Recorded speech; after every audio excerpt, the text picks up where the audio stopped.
Mm-hmm. And hello, folks. Here we are again. Probably might be the next day or such for you. Mm-hmm. And pretty much we are going to the month of May of 2007. And the Mm-hmm. next film is a film I've never seen called Waitress. Mm-hmm. How y'all doing, folks? Good to be back again. And whatnot. Yeah. So now the film is, of course, like Matt was saying, Waitress, which I saw the film once a long time ago. It's an okay little romantic comedy drama, so to speak. It stars Kurt Russell's daughter, Felicity herself from the WB Felicity, Carrie Russell. And you have Nathan Fillion who plays her GYN doctor. And I think also Jeremy Sisto's in this film as well. Andy Griffith in a small part. A little film about a waitress who has a husband who's an asshole, played by Jeremy Sisto or whatnot. And she's good people. She like her thing is baking. She likes to bake and cook and everything like that. And I guess she gets into a relationship with Nathan Fillion. Nathan Fillion is good in the film. He's in the film for small dosages, which is too bad. I really like Nathan Fillion. Uh, a decent little flick. I mean, it's probably worth one watch, maybe a little watch here and there. But I haven't seen it in a while. But I don't know. Are you interested in the film, Matt? Have you heard of Waitress? No, I haven't heard of it, so not really. Okay, well, I guess that's Waitress. The next one is a film with that's directed by Curtis Hanson. Lucky You stars Eric Bana, Drew Barrymore, Robert Duvall, Robert Downey Jr. in a small part. Um, I don't know the plot of the film. I know it involves gambling and Drew Barrymore's in it. That's all I know. It's a poker movie. Well, poker, yeah. So, yeah, I didn't see it. Me neither. Director of 8 Mile and LA Confidential, for Yeah, those who don't Curtis know. Hanson. Yeah, and he also directed, I believe, a very underrated Rob Lowe, James Spader film called Bad Influence, which I always remember enjoying. Haven't seen it in a long time. That's one I would like to for you to check out one day, Matt, if you get a chance. All right, then. Yeah, Bad Influence. Now, before we get to the next one, all I'm gonna say is this. I'm gonna say the title of it, and then I'm gonna share my little thoughts on this character and whatnot.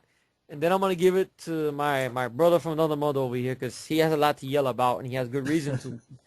All right. Next film is Spider-Man 2, or should I say Spider-Man 2? 3. 3. Whoops, my mistake. It's a sequel. See, that was close. Spider-Man 3, Electric Boogaloo. Okay. So my thing with Spider-Man is I watched the little cartoons when I was a kid. Spider-Man and His Amazing Friends. I knew Spider-Man like that, right? I remember a little bit of the TV movies they had from back in the day with Nicholas Hammond. I remember those.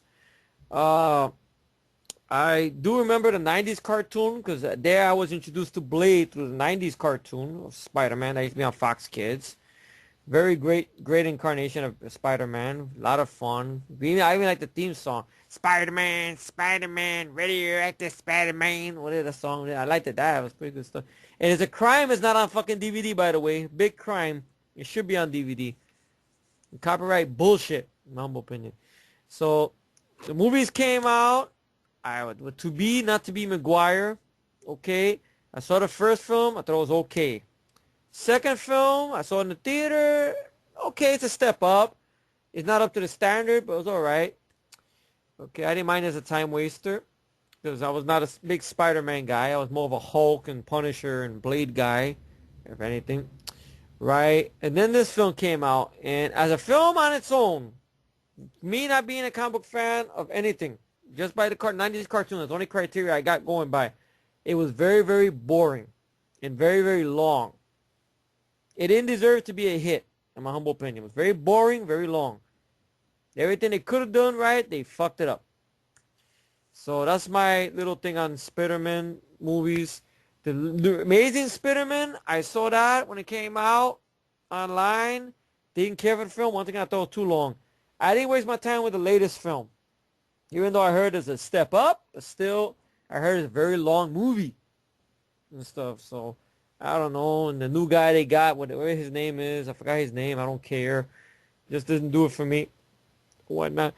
So now I'm gonna leave it to my main man over here, because he is lived and breathed and shit Spider-Man for years since he was a kid. So he is his boy. More close, just like Raphael is his boy and stuff. So he knows all about this. He had the comics and everything. So I'm going to give it all to him. I'm just going to hang back and eat a Twinkie. Go ahead, Matt. Let the good times roll. Well, I mean, what can I say about Spider-Man 3, or as Efree calls it, Spider-Man 2? uh, Electric Boogaloo. but Spider-Man 3, Why you call it Spider-Man? Ain't it called Spiderman? well, maybe Spiderman, you might as well. Yeah, well, I don't know. You dubbed that phrase. It's very Spider-Man, Spiderman, whatever. funny. I don't even know where to start. I mean, I grew up with the character. I read the comics. I still have a lot of the comics. And all of them are probably better than the movie. All the movies put together. Yeah, I think so. And I thought character was funny, but also a guy you could relate to, and enjoy a lot of the different kinds of comics. From the Maximum Carnage storyline, played video games like Maximum Carnage. I liked the 90s cartoon, watched the 90s cartoon. Have them all on DVD-R. You're lucky. And, I don't know why it hasn't been released. I guess it's been released overseas, and even that's out of print. Yeah. I don't know why. It's a popular cartoon. A lot of people enjoy it, so I don't know why they don't release it. I have no idea. The Spider-Man films at the time when this came out, I could deal with them, but I don't think they hold up. I mean, I think Spider-Man 2, out of all of them, is the most decent. I think, to be or not to be Maguire, I don't think he's the best actor for Spider-Man. I really don't. I feel that he could be maybe a decent Peter Parker if they wrote him better, but as Spider-Man, I don't buy him. I don't buy him. The few times they give him jokes, it's not funny. And, sorry, I'm listening to Efree's rapping. I'm sorry. I didn't mean to I'm trying to be quiet while rapping. This film is just everything. You knew this Sam Raimi didn't want to do this. That Sam Raimi didn't want to make this film, at least this specific film, because it feels so half-assed put together. Yeah, no heart put into it, no life put into it. I think wasn't there reshoots and rewrites, I believe? I think it was. I remember hearing about that. I don't know if that's true or not. There were rewrites or reshoots. There might have been. I know he didn't want to have Venom in it. They forced him to do it. He wanted to have either, I think Doc Ock. No, not Doc Ock. I think he wanted Sandman. They wanted Venom. He didn't want Venom. He didn't like Venom. And it feels forced in there. The whole aspect of the comics was a really interesting part because it's him showing his darker side and being possessed, and then you have this villain that knew everything about him, and you could play with it in so many different directions that even in the cartoon and comics they did nothing with that in his character. I remember those episodes in the cartoon when they did that. It was very good. And here it was, when he's evil, it's a joke. He's Saturday Night Fever dancing or walking, strutting, posing like an idiot, like a fucking moron, putz bucket, and he's dancing, and that's what he's emo. He's not evil, emo. Yeah, he's an emo asshole, and that's like, it's a shitty parody comedy that's not funny. And I'm like, why don't you take an ode to Superman 3? Yes. Very underrated sequel, in my humble opinion. Which had funny stuff, but it took the Superman aspect of him being evil. That part's... There are certain scenes that are very serious, whether it be in the bar and his fight with his own self. And yeah, very good, very deep. So as I thought they were going to go with when I heard about Venom was going to be introduced into this, but they dropped the ball, Especially with Sam Raimi, who has done horror stuff, or he's done stuff with, like, Darkman. You look at Darkman, you could do something, but no, it was treated as a joke. Kirsten Dunst is a bitch. Mm-hmm. Tell me you love me till you love me. Tell me you suck my dick. They do everything in the kitchen sink, whether it be James Franco turn to a goblin, the Sandman shit, the Well, Venom don't forget the shit. amnesia bullshit, which they add in there for about 15 minutes. Yeah, The go whole ahead if you want to amnesia say it. bullshit. Yeah, no, I'm sorry to interrupt them. It's No, just go the whole ahead. amnesia soap opera shit they pulled. I don't know, like when he attacks Peter in the opening. But then I guess he gets hurt. Then he has amnesia or whatnot. Then something happens. The amnesia thing only lasts about what 15 minutes into the fucking movie, Yeah. and it's for nothing in there. And the Then butler knew it the whole time. It and then didn't tell. afterwards, after his face is all scarred up by what emo Peter Parker did to him, then the butler tells him, well, you know, your father was very evil. I'm like, well, fuck you. You could have told me that ahead of time before my face got fucked up.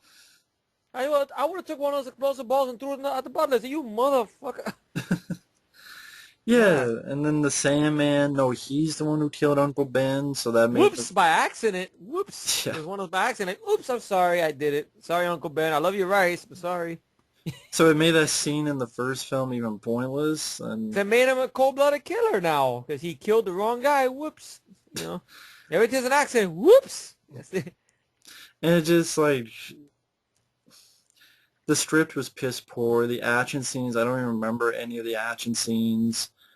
Tobey Maguire was a crybaby to the 10th power. Kirsten Dunst was a bitch. They should have just had a fucking collar around Toby's neck and put her around with a whip.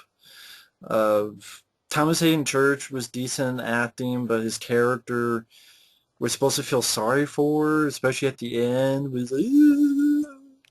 And then Tobey Maguire's crying like a bitch, and he, okay, you're forgiven. And then Sandman just goes away to lie on a beach somewhere, where the fuck he goes. Bryce Dallas Howard, why is she there? Gwen Stacy's just put in for nothing, just because. She's a horrible actress. I don't like Bryce Dallas Howard. She was shitty in T4. I haven't seen Da Vinci Code, but I have a bad feeling she'll be shitty in there too. I don't know why. And I know she's Ron Howard's daughter, but sorry, Ron, your little girl can't act, in my humble opinion. She's terrible. No emotion. and the film just felt too long, too It bloated. is. 20 different storylines, none of them linked up. How Venom, you don't even hear the name Venom. They don't even do the whole "We Are Venom." There's so many things. It's like from someone who never read the comics. That's what it looks like. Sam Raimi says he's a big fan of the comics. It's like he didn't read a single issue with Venom in it. You barely see any Venom. Again, the name Venom's not in there. They cast a horrible actor in Topher Grace. He was a shitty choice. You could cast a bunch of people, but no, you cast a guy who's dumbass from that Dumbass. 70s show, Yeah, and he's exactly. a dumbass actor, and he has no Yeah. talent, and he was the worst, horrible casting choice. I And mean, I'm sorry to interrupt you there, bro. I watched that 70s show. I caught on to it sometime late last year through reruns. I will say he is the weakest fucking link in that show, to be honest. He is the weakest link. He's not funny. He's character. There's no emotion with him at all. I think everybody on that show outacts him, even Ashton Kutcher, for fuck's sake. And, you know, I don't know how he got jobs. I don't know either because he didn't do a good job here. And at the end, it's like that Venom character is an afterthought, and then you barely see the face just all the time. He retracts down. Yeah, it's just Topher Grace, and it's that's like you could say the Spider-Man's best villain, and he's a throwaway character. That is, You could just tell Sam Raimi really, you know, really didn't want to give anything to Venom at all. He's like, I'll throw him in there, but I'm going to fuck him up real bad. And that's what he did. and Sandman was some decent effects, but I don't. He can't hold an entire movie. I'm sorry, it's a guy made of sand. I mean, I don't think he can hold an entire movie himself. Yeah. I mean, Sandman, it's a guy made of sand. I mean, why don't you have Sandman and Waterman? But Hydro who, Man. how would you have liked to seen a third Spider-Man movie done? Just Venom. Just Venom, nobody else. Because you could have the whole thing in the cartoon where they have the character in the second film, the pilot who was Jay Jonah's son, Yeah, exactly. Yeah, and that's how I thought they were gonna go with. they brought him up in the second film and in the cartoon because you can't do it in the comics. Because for those who don't know, in the comics, the way Venom is because there's this thing called Secret Wars. Spider-Man went over, found this costume, took it back, found out it was an alien costume. Of course, you can't do that. But in the 90s cartoon, how they did was that Jay Jonah's son is an astronaut. He went into space. His ship crashed. Spider-Man saved Jay Jonah's son, and the symbiote slithered out and went onto him. Here, it just seems like out of the blue, very convenient, a Hmm. lot of conveniences. And you could have half the movie with him in the black costume and half the movie with, in the middle of the film, he gets it off of him, and the other half, this character finds a big muscle dude. So Venom is a bigger. I swear Topher Grace was smaller than fucking Tobey Maguire. It's like they wanted to pick somebody who's just as wimpier than Tobey Maguire. It seemed like they went with But really. Venom is like a bigger dude, so you needed a bigger guy, and I don't know what actor you could have found, but it would. There's a lot I, better. there's one actor I always thought would be a good choice for him. I don't know if you remember this actor though, because he's in the Fast and Furious movies. Um, he was in the first one and he was in the fifth one. Because I always thought, to me, he looked like what Eddie Brock would look like Was he if. in the Transporter? Yeah, Okay, he's I know the Matt. actor. Matter of fact, he got your name, Matt Schultz. I know the actor you're thinking of. Yeah, I don't know if he would have been because to me, something about him is like I look at him, I go, that's Eddie Brock. I don't know. I remember him in the cartoon. I thought he was always decent, even though I hear stuff about him being a little finicky on the set, like on the commentary to Fast Five. Justin Lin talks shit about him or whatnot and stuff. But I looked at him, I go, that's to me, that's Eddie Brock. I mean, but who you think you would have done a good Eddie Brock? Um, of course, the natural for me is Vin Diesel Well, of course, with has to that be so much. voice. Yeah, I have the of Riddick course. voice. Yeah, of course. And in a way, Venom sort of became an anti-hero later on, sort of like a Riddick type of thing. Yeah, because I think there was something I looked up, like there was these stories or something like that about how Eddie Brock. I think it was like short stories. It was weird that I would like to see this turn into a movie, but it'll never happen because it'd be good, God forbid. Where where the symbiote was on Eddie Brock and he became a vigilante, taking out bad guys or whatnot, even helping Spider-Man or Punisher out, I think. And something had happened. Eddie Brock was contracting cancer, so the symbiote had to get out of Eddie Brock, but it started going into other people though. Mm-hmm. Like it was be short stories. Like it went inside a mob hitman. Then I think it was another story. It was kind of strange. For some reason or another, it went on to Frank Castle. Yeah, I remember a what if story of that. Yeah, there's something like that. But that would have been interesting to see. Wow, a symbiote like that went on Frank Castle. That's strange. I mean, just Venom versus Frank Castle, that'd be an epic battle itself. But wow, then it went on a story. It went on a woman that was a prostitute. That she was wronged by a pimp. So that interesting shit. But I know they would not turn it into a movie because God forbid it would be very good and deep. And you can't have that because then it'd be the Venom character in the title thing, and you have to show Venom, which they don't do that no more. We talked No, about they that don't. before. They don't. God forbid. Yeah. But anyway, go on. But I mean, yeah, I mean, I would have the Venom story is one of the better stories in Spider-Man history, and the fact that Sam Raimi fucked it up. Part of me wants to say on purpose, and of course, it made a lot of money, but at the same time, a lot of people didn't care for it, and I don't Hmm. neither. And then it just made me not even fucking Spitterman spit in your Hmm. face, and then the new films didn't do any better either. So Hmm.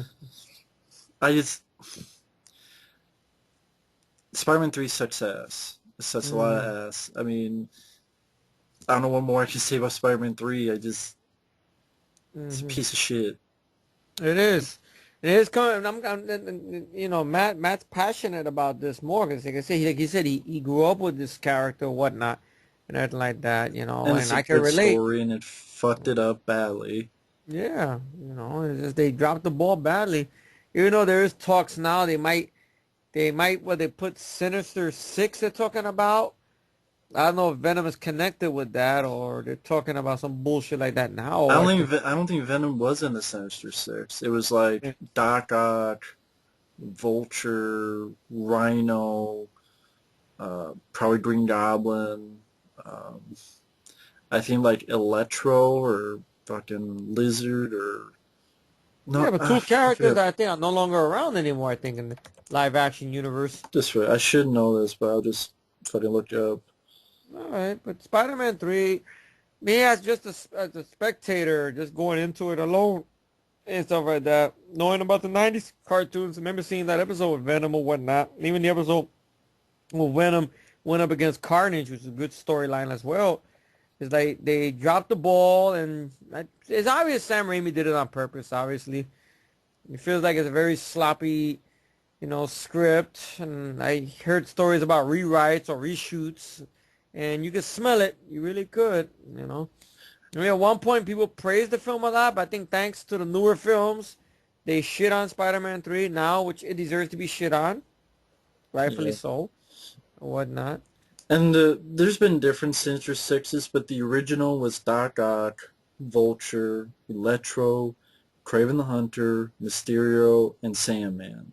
That was the original Sinister Six. Wow. There's been different ones so far. Like they put in either Hobgoblin or they put in some other guys. Uh, I think only one of them had Venom in it, and it was like briefly. But yeah, like stuff like Lizard and Chameleon and fucking Hydro Man, Shocker and And the only Tombstone. shocker I like is Horace Pinker. That's it. But yeah, hmm yeah, the film is god awful. I think it's a huge, huge step down from Spider-Man 2. It is. And I don't know what Sam Raimi was doing. I don't know what the screenplay or, Ivan Raimi and Sam Raimi and them were doing. I think, And then well, people are like, whoa, it, poor it Sam could have Raimi, been he was maybe forced that, to like you were do. saying, he sabotaged it on purpose, probably. Well, I know some people are like, oh, but Sam Raimi was forced to do this, so let's feel sorry for Sam Raimi. The studio forced him and fucked it up. And Sam Raimi's a big boy. Just fucking leave then, or something. Yeah, it could be Leave or that. put your foot down or Somebody could say, well, maybe he had no choice because it's a big franchise for Sony Pictures or then don't whatnot. do the film. Leave. Yeah, walk out on the money and that's it. They say, look, I'm not gonna direct this. That's it. You don't take the money and Money. run. Just That's it. don't cry about it later. Exactly. Mm. Well, it's a drip of a film, pretty much. Yeah. So next movie now we have is once again, like I talked about before, it's released through Fox Atomic. It's another sequel that they released, which I think they threw more money into this one as opposed to Hills Have Eyes 2. And that's 28 Weeks Later, which I did see this in the theater, and it was an interesting watching this in the theater. It really was. And I don't mind the film for its pacing in the action scenes when they're there, but I don't know if the film would hold up if I watch it again, though, because it's kind of a depressing ending if you think about it. And 28 Weeks Later was a weighted sequel that I guess the studio waited a long time to do.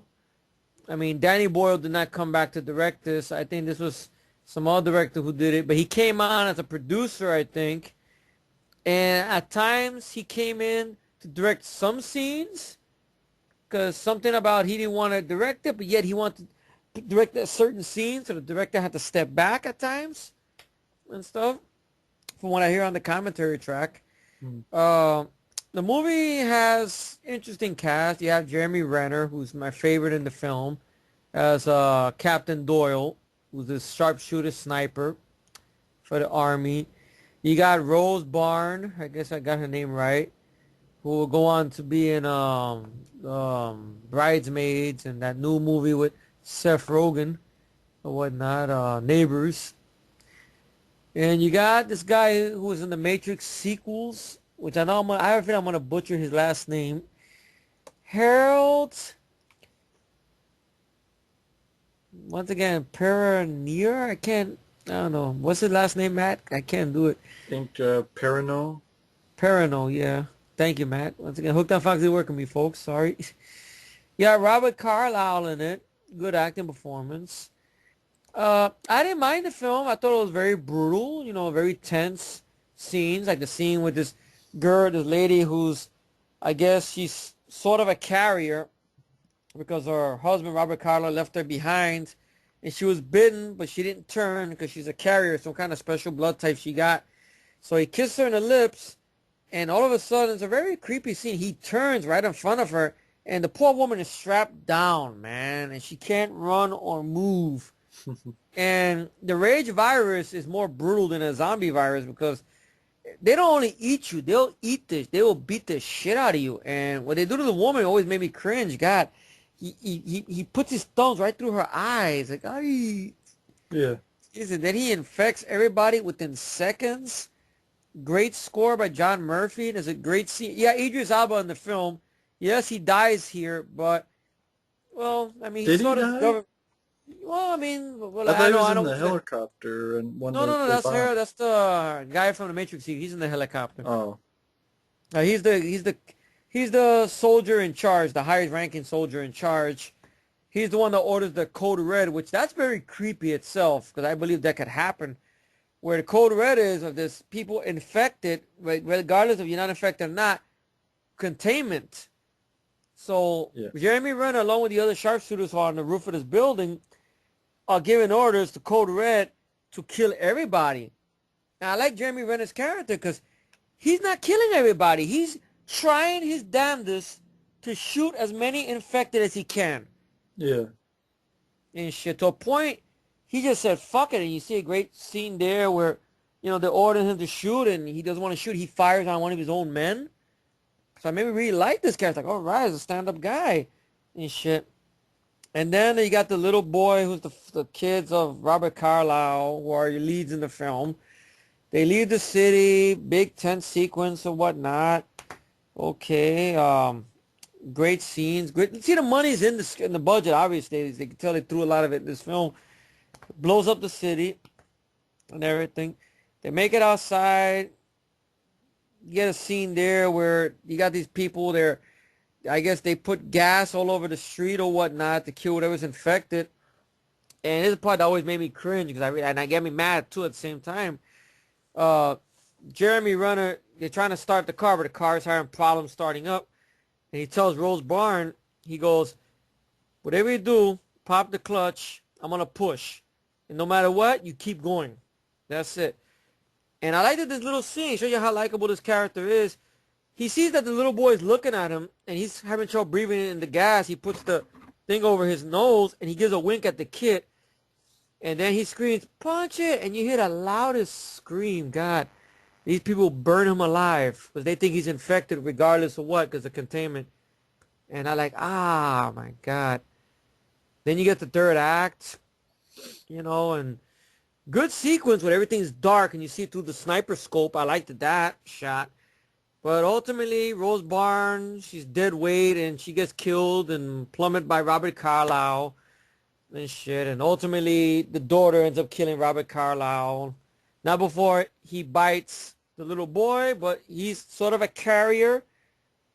So they tell the guy from the Matrix sequels, Harold, whatever his name is, to take the kid to some place where there's going to be, I think, a vaccine or cure maybe. And then it ends with sequel bait. So, I don't know. The movie, I moved at a faster pace, which I liked it. You see a lot of shit going on. 28 days later, I don't mind the film, even though at times I feel it's a bit overrated. But I haven't seen it in a long time. I do want to give it another shot. I do own that double feature pack I bought sometime last year. So, maybe I'll give it another shot. But at least that one had an upbeat ending. Just the only problem with that is you don't see that much infected, though. More character driven, I guess. you know. But anyway, what's your thoughts on 28 Weeks Later? I know I talked too much, but I liked the film. I thought it was well directed. I thought it had some good sequences, like when everyone, I forget where they're at. There's like an infected person inside, and you have like lights flashing and things like that.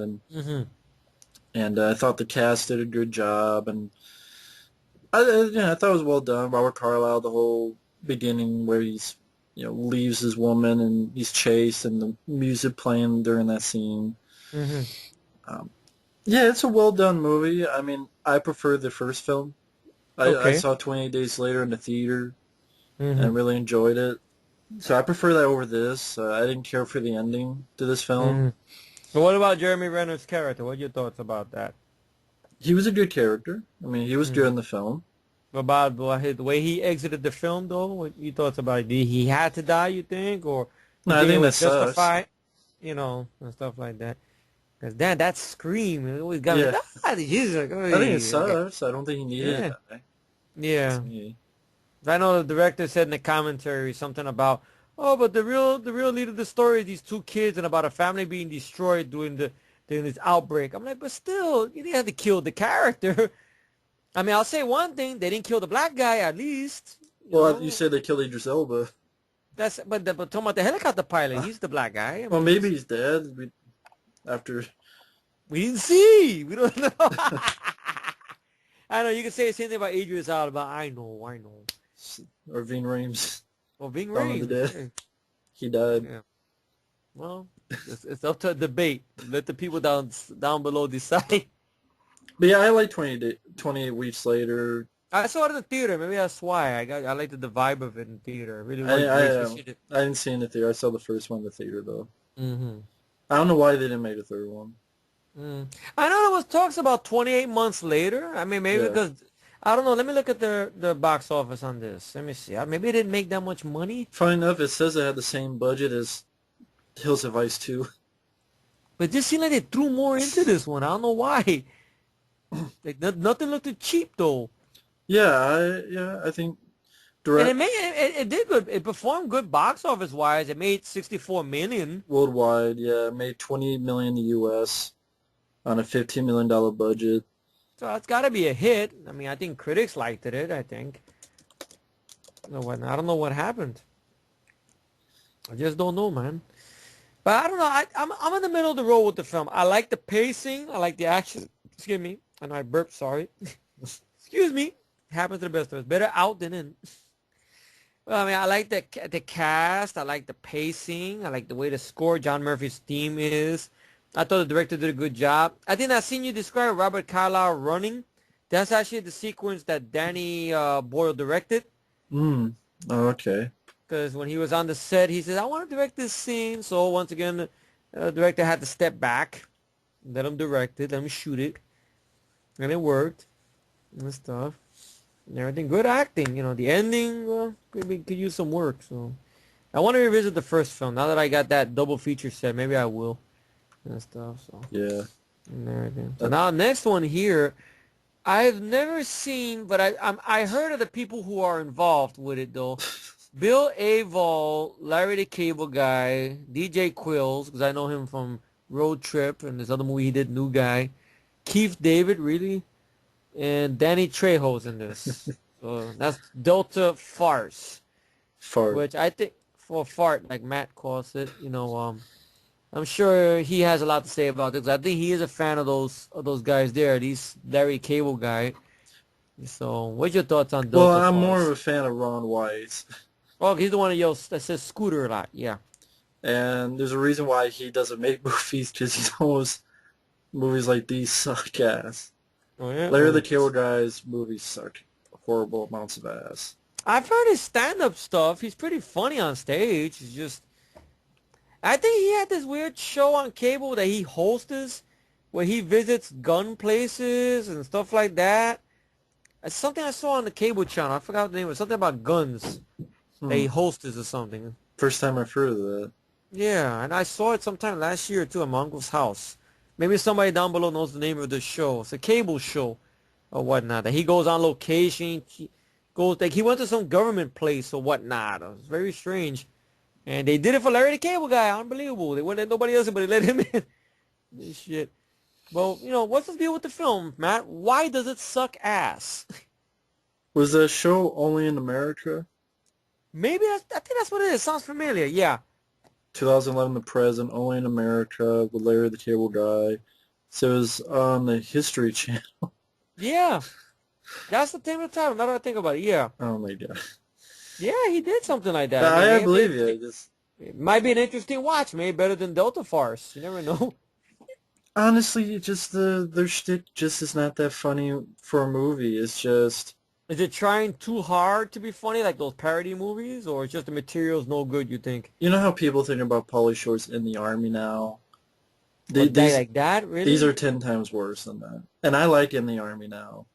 I haven't seen it in the army now in years. No. But you know Then again, what people then figure. again, a lot of Pauly Shore films I haven't seen in years. I mean, it was just really obvious jokes. And I can't say I remember Delta Farce. I can't say I remember it. I just remember seeing it. And I'm like, this is just really obvious spoof jokes, comedy jokes. Just they can't act. They're just trying to do their act, and it's just horrible. And I I saw the film years ago, so I don't remember a thing about it. I just remember it being unfunny. I mean, they fall asleep in their Humvee on the plane, and the pilot dumps them, and I want to say it's kind of like they're trying to do the Three Amigos, because I think they land in Mexico, but they Oh think no. it's Afghanistan. I think that's why Danny Trejo's in it. Oh no. So they're trying to do like the Three Amigos, like they think they're in one place, but it's really another. Mhm. Just not funny. Mhm. Wow. Sound like a real shitstorm. Damn. Yeah. Wow. I got nothing to say about it, folks. I've heard of the film. I've never seen it, and I've heard a lot of bad things about Larry the Cable Guy's movies. Maybe that's why he stopped doing them. And whatnot. I think there was another one that he's a sort of a bodyguard or something. I think, but I heard that didn't even make any money. I forgot the name of that one. Witless Yeah. Protection. Yeah. Yeah, that had like a avocado in there or something. Really? Yeah. Wow. Poor Yapit. And I think that's the film he did after Delta Farce. Wow. And these movies made any money? I don't think they did. If that was the case, he probably would have still been cramming them out like Adam Sandler. Shit. Well, he did Tooth Fairy 2. Really? Wow. Came out 2012. Go back to the stage, Larry, please. Wow. Get her done. Go back to the stage, And he was please. in the Medea Christmas. Really? Yeah. Wow. Tyler Perry must have really felt sorry for him. Damn, throw him in there. So Jesus. No, I got nothing to say about Delta Farce. that's enough of that. Yeah. Georgia Rule, some Jane Fonda, Lindsay Lohan movie. It's a Lindsay Lohan film. With Jane Next. Fonda in it. Next one. The X. I think I saw trailers to this in the theater. I forgot which movie I went to go see when I saw a trailer of this. Is this the one where Jason Bateman pretends he's in a wheelchair or he's in a wheelchair or something? But I remember the reason I wasn't interested in it. I like Jason Bateman. I don't mind Amanda Peet. Yeah, it is. Right? But there's a big problem. I don't like Zach Braff. I think he's motionless. I don't think he's funny. I didn't care for Scrubs. I tried watching Scrubs. They didn't draw me in. I look at Zach Braff. You know what I think? He's the illegitimate son of Ray Romano, which I like Ray Romano. I think he's better than Zach Braff, to be honest. Ray Romano, if you guys don't know, everybody loves Raymond. I think he's funnier than Zach Braff. Yeah. He's emotionless, just not funny. Jason Bateman, Amanda Peet, I like. Other Darnell Logue, I think he's in the movie. I don't know. Did you ever see that one, The X? Trailers to it? No, well. Yeah, now I do my yelling now. Next one is a third film, which I thought was very, very disappointing, very unfunny. And one I do not want near my collection at all. I think if it goes near my collection, it'll blow up. Shrek the third. Well, like I say, Shrek's turd. Shrek's turd. Or as Efree would say, Shrek 2. No, Shrek 2 is better. Kidding? Bite your tongue. Crazy? It's like Nah, but Spider-Man 2, Shrek 2. no, this it wasn't funny. You could tell they ran out of ideas really what to do with the Shrek character.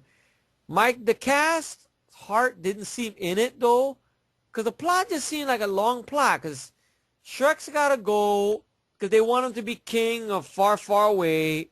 John Cleese's character dies, so he doesn't want to do it. So they tell him to go find Artie, who was his prince, little Arthur, I guess, Arthur with the sword in the stone, who's voiced by Justin Timberlake. Here he cannot act. I didn't mind him in Alpha Dog, but here he cannot act. I think, I don't know, was it in the same year or the following year, he would do the Love Guru with Mike Myers. And that's another one where they can't act. Both of them are terrible together. And Shrek goes off. You hardly see him in the film. And then you have this stupid thing where Eddie Murphy and Antonio Banderas' characters, they have an out-of-body experience, which is not funny. Same time, you have Fiona along with all the other fucking girls like Snow White, Sleeping Beauty, who's a narcoleptic. Ha ha ha ha. Funny, no it's not. And all this bullshit. And that leads to something there, which I barely remember. Your villain, you brought back a villain from the last film. Well, whatever the voice of, what's his name? I forgot the actor's name. Let me go to the cast. Let's see. Cast. Oh, God, I'm messed up here. Let's see. Let me go to cast. I'm all over the place. I was on a roll and I blew it. Let's see. What are you looking for? Yeah, Rupert Everett, Oh. Prince Charming. Yeah. And he unites all the villains and everything like that to go after, to whatever, go to raid the castle. Shrek is not there to participate in this action at all. He's too busy looking for fucking Arthur. So, Artie or whatnot. And I just didn't care for it. I thought it was, it was lame, it didn't feel like the cast's heart was in this one. It just was about money. Somebody might say, but sequels always about money. But still, there is hope to make a good sequel sometimes. There is.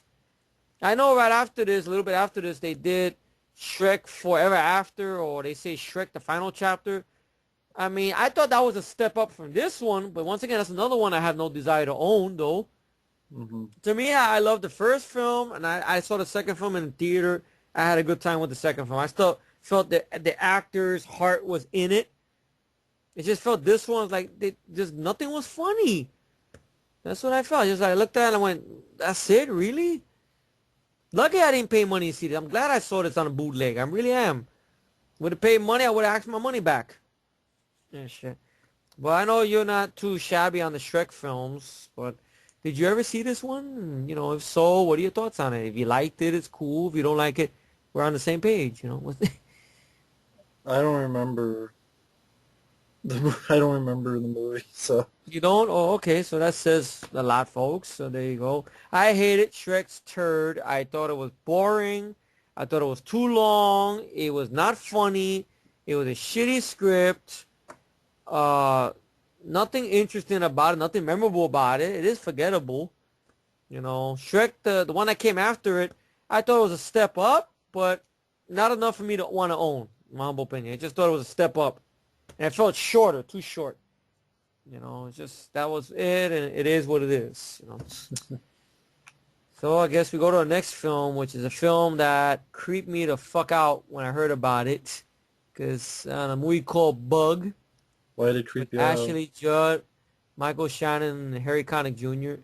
I don't know, just something about having affection on your skin, just, I don't know, having problems with your body, like a thing like that, and the paranoia and stuff. I don't know, it just looked creepy to me. I don't know why. You didn't see the movie, you just saw the trailer? I saw the trailer and it just discouraged me. Oh my God. I know. No. I know I'm a big pussy. No, I know. no. You're misunderstanding.